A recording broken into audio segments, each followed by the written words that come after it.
सामाजिक रीति रिवाज है। और ये परिपाटी बाबा बोल रहे हैं ये विदेश से शुरू हुआ है। भारत में तो जन्मदिन बनाने का परिपाटी नहीं था। और आध्यात्मिक रूप से बाबा इसमें बोलते हैं कि जन्मदिन आप किसका मनाएंगे, आत्मा तो अमर है, इस शरीर का आपने एक नाम दे दिया, जो समझ लेते हैं कि हम यही शरीर है, तो उससे आपका एक अटैचमेंट हो गया, तो उसको एक सामाजिक काम करने के लिए एक नाम दे दिया है। मान लीजिए यहाँ 200 लोग हैं, किसी को बुलाना है, फलाना इधर आइए, तो सब लोग असमंजस में हो जाएगा, किसको बुला रहे हैं। लेकिन बोलेगा श्याम इधर आओ, तो तुरंत रिस्पॉन्ड करेगा कि हाँ हमको बुला रहे हैं, हम जाएंगे। इसी तरह समाज में काम करने के लिए आपको एक नाम दे दिया गया, लेकिन असल में वो नाम तो आप नहीं है। मान लीजिए किसी का नाम राम बाबू है, और राम बाबू जब जन्म लिया तो सब लोग उसका जन्मदिन मना रहे हैं।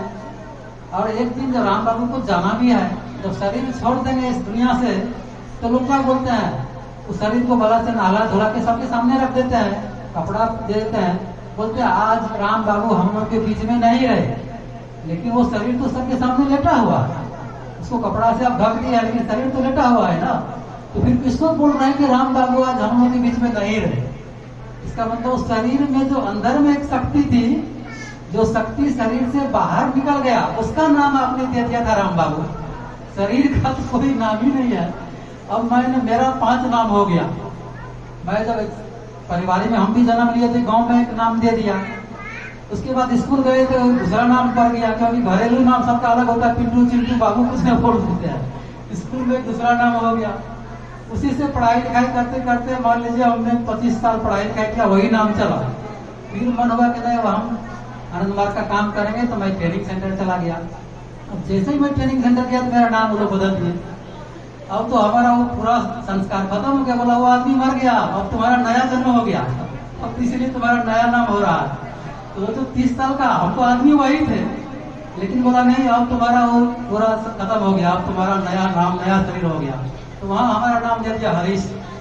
फिर जब ट्रेनिंग सेंटर कंप्लीट किए, ब्रह्मचारी रूप में हम लोग का पोस्टिंग होता है, तो हो गया हम हितेश ब्रह्मचारी।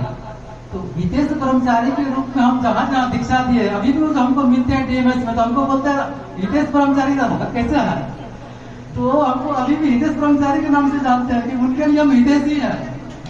अब बताइए हम जब अद्भुत बन गए तो हो गया हरिकृपानंद दादा। अब जिनको हम दीक्षा दिए हैं हरिकृपानंद के नाम से, उनके लिए तो हरिकृपानंद दादा है। अब एक ही शरीर का 5 नाम हो गया तो हम है क्या, किसका जन्मदिन मनाएंगे। और बाबा फिर बोल रहे हैं कि जो आदमी जन्म लिया उसका मृत्यु पल पल हो रहा है।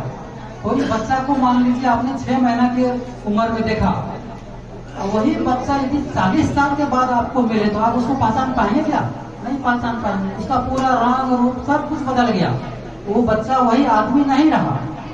वह बोलते प्रत्येक मुहूर्त जब हम सांस लेते हैं और सांस जब हम छोड़ते हैं, फिर जब हम सांस लेते हैं, तो उसके बीच में एक पॉज होता है, तुरंत सांस नहीं लेते हैं। तो वो जो पॉज है, उस प्रत्येक पॉज में आपका मृत्यु हो रहा है, प्रत्येक सांस में आप नया जन्म ले रहे हैं। तो क्या हम हर एक सांस का जन्मदिन मनाएंगे क्या, क्योंकि आप तो हर पल नया जन्म ले रहे हैं। जैसे एक बच्चा को अपने 40 साल बाद देखे तो वो आदमी नहीं, वो तो पूरा बदल गया। उसी तरह हर पल आप नया बन रहे हैं। इसीलिए आनंद मार्ग में जन्मदिन का किसी तो विचार नहीं है, लेकिन सामाजिक नाते हम लोग मनाते हैं, क्योंकि सामाजिक प्राणी है ना, समाज में रहना है, तो सामाजिक रीति रिवाज निर्वाह करना पड़ता है।